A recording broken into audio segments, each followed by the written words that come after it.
The town of Millwood was the kind of place where people left their doors unlocked at night and where everyone knew everyone else by name. Children rode their bicycles down quiet streets, neighbors shared fresh pies, and gossip usually revolved around small matters like who had painted their house or whose dog had gotten loose again. It was a town that seemed untouched by the darker side of life. That image shattered one cold autumn morning when a farmer went out to check the condition of his land after a night of heavy rain.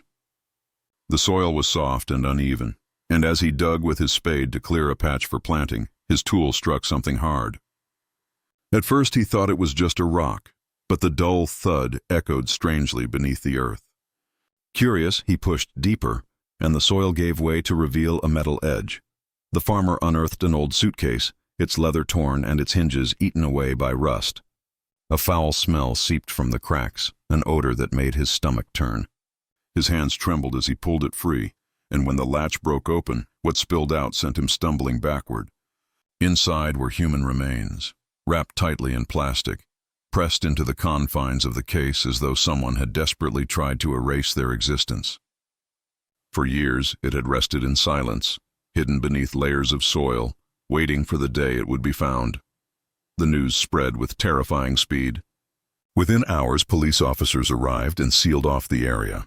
Bright yellow tape fluttered in the wind, a sharp contrast against the gray sky and the open farmland. Forensic teams in white suits combed through the dirt, carefully pulling every fragment from the grave.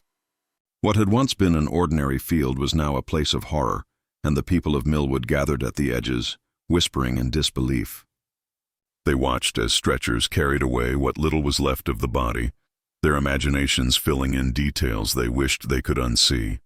Millwood was shaken to its core. For generations, the town had been a haven from the violence seen on the evening news. Crimes happened elsewhere, in big cities or distant places. Not here, not in their backyard. But now the evidence was undeniable. Someone had been killed and buried right under their noses, and the secret had stayed hidden for years. Fear crept into conversations, and questions swirled like a storm. Who was the victim? Who had placed them in the earth? And more importantly, how had such darkness lived undetected in a town that prided itself on being safe and pure? The suitcase discovery was not just the beginning of a police investigation.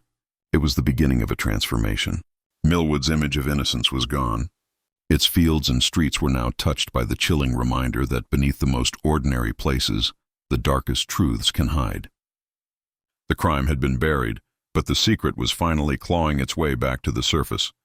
The investigators wasted no time in piecing together the mystery behind the suitcase. The remains were sent to a forensic lab where experts worked tirelessly, extracting fragments of clothing, bone, and personal effects. A small necklace was found tangled in the plastic wrap, tarnished but still recognizable. It bore a tiny engraved heart with the initials CD. This detail set off alarm bells among the local police, and soon the name Claire Dawson resurfaced, a name the community hadn't spoken in nearly a decade. Claire had been only 24 when she vanished without a trace after leaving her job at a small bookstore late one evening. She never came home, and her car was found abandoned in a parking lot on the edge of town. Posters had been stapled to lampposts, search parties had scoured the woods, and her family had pleaded for answers, but nothing ever came. Eventually, the case went cold, collecting dust in the archives while her family's grief remained raw. Now, with the discovery of the suitcase, the pieces began falling into place. The necklace was sent to Claire's surviving relatives, and the confirmation of her identity reopened old wounds. Her parents had since passed away, never knowing what became of their daughter, but her younger cousin broke down upon hearing the news. To the townspeople, Claire's disappearance had always been a wound that never healed. Many had quietly speculated that she might have run away to escape personal troubles, but deep down, they feared something darker had taken her. The truth had lain just beneath their feet, concealed in soil and silence. Detectives dug into Claire's past, combing through files that had been untouched for years. What they uncovered painted a picture more complicated than anyone had imagined. At the time of her disappearance, Claire had been entangled in a bitter inheritance dispute with her older brother, Thomas Dawson. Their late father had left behind a significant property and financial holdings, and Claire had fought for her rightful share, claiming Thomas was manipulating legal documents to cut her out. Neighbors remembered heated arguments between the siblings, voices raised late into the night. Thomas had been questioned when she first vanished, but without evidence, suspicion faded. With the suitcase now proving foul play, those old suspicions returned with new weight. But Thomas wasn't the only person who caught investigators' attention. As they sifted through old interviews and records, they uncovered whispers about a secret relationship Claire had with a married businessman in town. His name never appeared in public reports, but private notes from the original case suggested investigators had been aware of him. Fear of scandal might have silenced Claire's lover back then, but now detectives wondered if he had more to hide than an affair. The reawakened case quickly became national news. Headlines described the grim discovery and the shocking connection to a cold case that many had forgotten. The idea that a murderer had lived freely in Millwood for years unsettled everyone. Residents who once felt safe now eyed their neighbors with suspicion, wondering if the killer still walked among them. The suitcase had not only unearthed Claire Dawson's body, it had dragged old secrets into the light and forced the town to confront the possibility that one of their own had carried out an unspeakable crime. As investigators retraced Claire Dawson's final days, they discovered her life was far from the quiet and simple existence many had imagined. Bank statements revealed unusual activity in the weeks leading up to her disappearance, large withdrawals of cash from her account, amounts that seemed inconsistent with her modest lifestyle. Friends confirmed she had been anxious, constantly checking over her shoulder and often canceling plans at the last minute. These details hinted at something troubling beneath the surface, suggesting Claire had known she was in danger long before she vanished. Witnesses came forward with hazy recollections from the night she disappeared. A gas station attendant remembered seeing her car idling across the street, headlights on, as if she were waiting for someone. Another resident recalled hearing an argument near the parking lot, raised voices cutting through the night, though the figure seen with her was swallowed by darkness. These fragments of memory, insignificant on their own, became crucial pieces in reconstructing her final hours. The real breakthrough came when detectives stumbled upon an old storage unit in a nearby city. It had been rented under a false name, but the key was linked to a set of belongings Claire's family had listed as missing years earlier. Inside, boxes of her possessions lay untouched. Among them were personal letters, clothing, and a small collection of journals that revealed her private fears. One entry, written shortly before she vanished, described being followed by a car she didn't recognize and hinted that someone close to her was not who they appeared to be. The words suggested paranoia, but given what had been found in the suitcase, her suspicions now carried chilling weight. The journals painted a picture of a young woman caught in a web of lies and manipulation. She mentioned her strained relationship with her brother Thomas, her frustrations over the inheritance, and her hesitation about her secret relationship with the married businessman. Yet she also wrote cryptically about another figure, someone she described only as the shadow, a person who seemed to haunt her steps, someone she felt she could not escape. Investigators began to wonder if Claire had uncovered something that made her a target. As detectives pieced together these fragments, the case seemed to spiral into deeper complexity. Every discovery added more suspects, more motives, and more unanswered questions. If Thomas was desperate for money, he could have had a reason to silence her. If the businessman feared exposure, he too might have wanted her gone. But the mention of the shadow suggested a third possibility, an unknown presence that Claire had feared most of all. The story emerging was not just about a missing woman, it was about betrayal and secrets hidden in plain sight. The town that had once dismissed her disappearance as a tragedy without explanation now had to confront the possibility that several of its most respected members could be entangled in the crime. The web of deception was tightening, and as each string was pulled, the truth seemed both closer and more terrifying. What was clear was that someone had gone to extraordinary lengths to erase Claire Dawson, and yet despite their efforts, her secrets were finally beginning to surface. The investigation into Claire Dawson's murder reached a turning point when forensic analysts examined the rusted suitcase more closely. The inside lining carried faint smudges, and with advanced technology unavailable a decade earlier, specialists lifted partial fingerprints. At first, investigators expected them to belong to Claire herself, or perhaps her brother Thomas. But when the results returned, the name that appeared stunned everyone involved. The fingerprints matched Detective Alan Reeves, the officer who had handled Claire's missing person case years ago. Reeves had long been respected in Millwood for his dedication, known as the man who always went the extra mile for justice.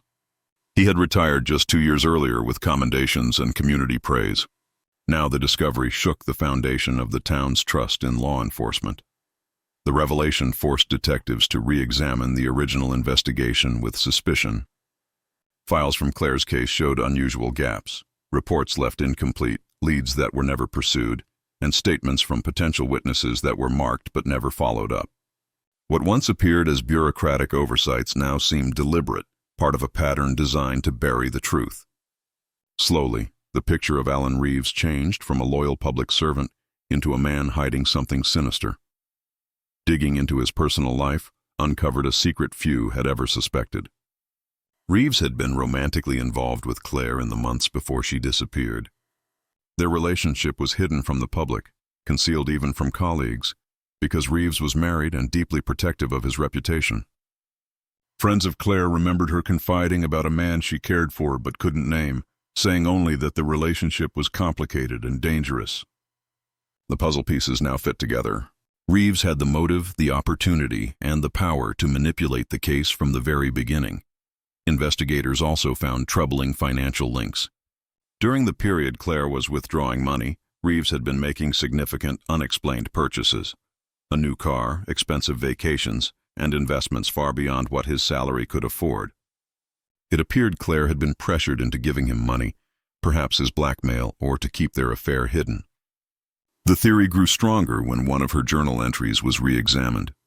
In it, she wrote about being threatened by someone with a badge, someone she feared more than her brother or her secret lover. The words pointed directly to Reeves. The most chilling detail emerged when forensic teams revisited Claire's car, which had been stored in evidence for years. Modern testing revealed traces of Reeves's DNA on the steering wheel, evidence that had been overlooked or perhaps concealed at the time. Combined with the fingerprints, financial records, and journal entries, the case against him became undeniable. The community was left reeling. The man who had once stood before them as a symbol of justice was now unmasked as the architect of deception. It became clear that Reeves had not only killed Claire but had used his authority to bury her case, ensuring it went cold. The hidden connection between protector and predator was revealed, leaving Millwood to grapple with the shocking truth that the person they trusted most had betrayed them all. When the evidence against Alan Reeves became too strong to ignore, authorities moved quickly to bring him into custody. The arrest was carried out quietly but firmly in the early morning hours, with officers surrounding his suburban home as the neighborhood watched in disbelief. The sight of a once celebrated detective being led away in handcuffs was almost too much for Millwood to process. News cameras captured every moment, and within hours the story had spread across the nation. Headlines declared the fall of a respected officer who had turned into a murderer, and the name Alan Reeves became synonymous with betrayal. The trial that followed was one of the most closely watched in years. Courtrooms overflowed with journalists, true crime enthusiasts, and members of the public desperate to hear every detail. Prosecutors laid out the chilling sequence of events with methodical precision. They described how Reeves had become involved with Claire Dawson, how she had threatened to reveal their relationship, and how that threat would have destroyed both his family and career.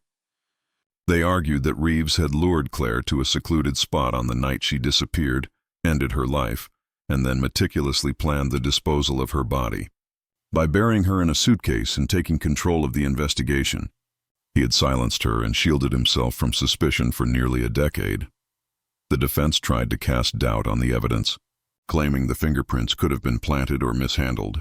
They suggested Reeves had been framed by those who wanted to tarnish his reputation. But each new piece of forensic proof tightened the noose around him.